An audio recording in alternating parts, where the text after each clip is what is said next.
Hi, I'm Andy Glass with Glass Impressions, and today we're going to renovate my miter saw station wall.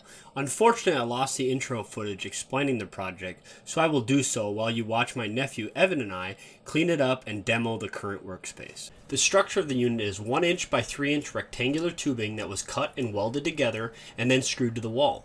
I then made some MDF wings with some drawers in them to raise the surface up to the height of the Festool Capex miter saw. The base and upper cabinets are recycled from an old kitchen that were a temporary solution that became permanent and have now been with me for 2 shops. The renovation is going to finally fix that. The old space was just too busy, it was cluttered, and although it was very functional, it just wasn't very inspiring to work at or be around. The big motivating factor was getting a SawGear by TigerStop installed and upgrading the space. This is a computer-controlled stop system for your miter saw. More on that later. With the space cleaned and demoed to a point where we can start new construction, we moved to the other side of the shop to start assembly on the new wings. I initially intended on recreating the same drawer system that was in the old wings, but ended up being more work than they were worth. So I filled the front with MDF and applied white HD laminate to provide a long-lasting, durable work surface. While Evan and I worked on making some kitchen countertops for a client, the ShopBot CNC router worked in the background making all of our 1/2 inch MDF drawer parts. With the drawer parts cut out, we can start assembling them. The CNC precision and repeatability is such a pleasure to experience. I have my program dialed in to cut the right shape and holes for Bloom tandem bottom mount drawer slides. And when we cut the carcass parts, it drills the 2 holes to the rear mounting bracket, making installing the drawer slides an absolute breeze. While I was assembling the 12 large drawers for the base units, the CNC was hard at work again cutting out some 5 drill stations to fill some recent orders. If you'd like to know more information on the drill storage and charging stations that I sell, check out the card in the corner or the link in the description. With the wings in place and a proper training session on the miter saw, Evan and I and the SawGear got after cutting the face frame parts for the cabinets. This was one of the biggest reasons for bringing a SawGear into my shop is the quick turnaround on training and having very little concern on accuracy. The SawGear has a power head that moves the stop via a servo. When the user types in a dimension, it moves to that mark. The user can enter in fraction or decimals, making it very easy on the youngsters. The unit produces a small whine that shows the accuracy of the unit. It is constantly trying to keep at the entered dimension no matter the force being applied to the stop. And if someone gets a bit frisky or excited and rams a board into the stop, the computer will sense it and release power to the stop to prevent damage. With the small amount of time this unit has been in my shop, it is an absolute must for any shop that values their time, labor, and material cost. Let's get back to the project. With the face frame parts cut, Evan began assembling them while I was cutting out the carcass parts on the ShopBot CNC. With the carcass parts completed, I can go ahead and assemble. Again, CNC construction is such a pleasure to work with. Precision fitting parts that fit every time. After running a couple grooves in the face frame, I attached them to the front of the carcass using the milled tongues, making alignment and installation so easy. As the parts came off the CNC, Evan would use the Craig Foreman to cut pocket holes in the appropriate parts. This makes securing the face frames extremely easy. Originally, I was going to make upper cabinets to maintain the shop's storage capacity, but realized I didn't have proper hardwood storage, and above the miter saw would be such a perfect location. The user can pull it right from the rack and bring it down to the saw while cutting face frame or door parts. I used the CNC and quickly designed some brackets out of 3/4 inch ACX plywood and used some leftover Telspar signpost material and made some custom lumber storage solution that this space deserved. I wanted to mess with a moving time lapse, and this was a major failure, so I apologize for the amateur footage, but the CNC is cutting out the MDF drawer fronts. Next time I need to make the movement slower and have a longer duration between the moves. After the drawer fronts were done, I applied gray lacquer to the face frames, drawer fronts, and the sides that would be exposed. I should note that if it was a client space, I would not have put pocket holes on the end of the cabinet wall. That would be a finished shaker style panel capping the cabinets, but for this shop space, it would have been overkill, and I just needed the project done. With everything done and ready to all come together, Evan installed the hardware in the cabinets and the bottom of the drawers while I installed the drawers into the cabinet boxes.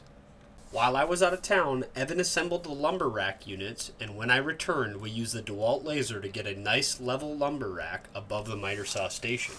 With the lacquer completely cured, we can sweep the floor and slide the cabinets in place. I left a small 14-inch wide section under the miter saw that will house a custom cutoff bin for the miter saw scraps. Receiving a large load of lumber for the next project, we can load the hickory and maple stock on the brand new lumber rack. When I initially sprayed the drawer fronts with lacquer, the gray coloring settled out of the can, and I didn't shake it when I filled up the HVLP cup again, so the drawer fronts had a two-toned look. And that bugged the crap out of me, so I taped off the cabinets and gave them a quick spray and attached the final drawer front that mysteriously went missing, and I had to remake it. Well, I hope you guys enjoyed the build video. We are a handful of months down the road since we've renovated the miter saw station wall, and we could just not be happier.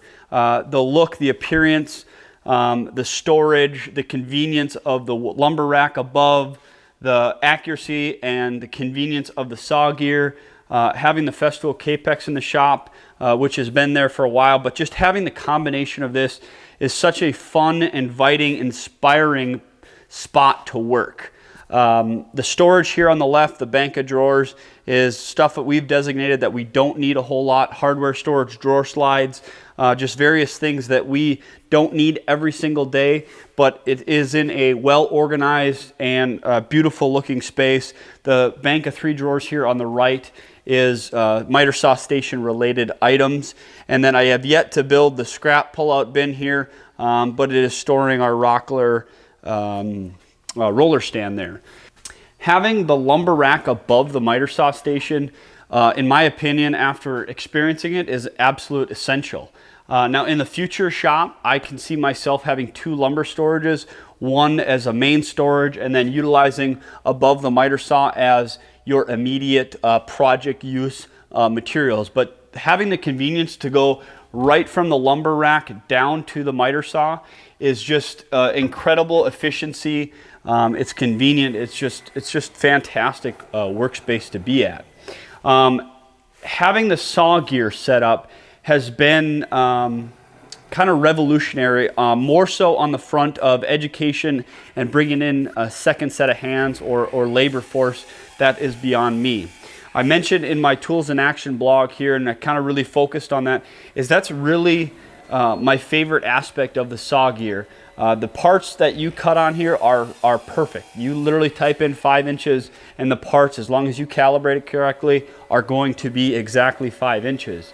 But when I bring my nephews or a second set of hands into the shop and I put them on cutting face frame stock or door stock or what have you at the miter saw, all I have to do is give them a simple cut list and they can cut the quantities that are specified on there at the specific lengths, and they can focus on the training and the procedure that I have laid out for them and how to operate the miter saw and not have to worry about, am I cutting accurate parts?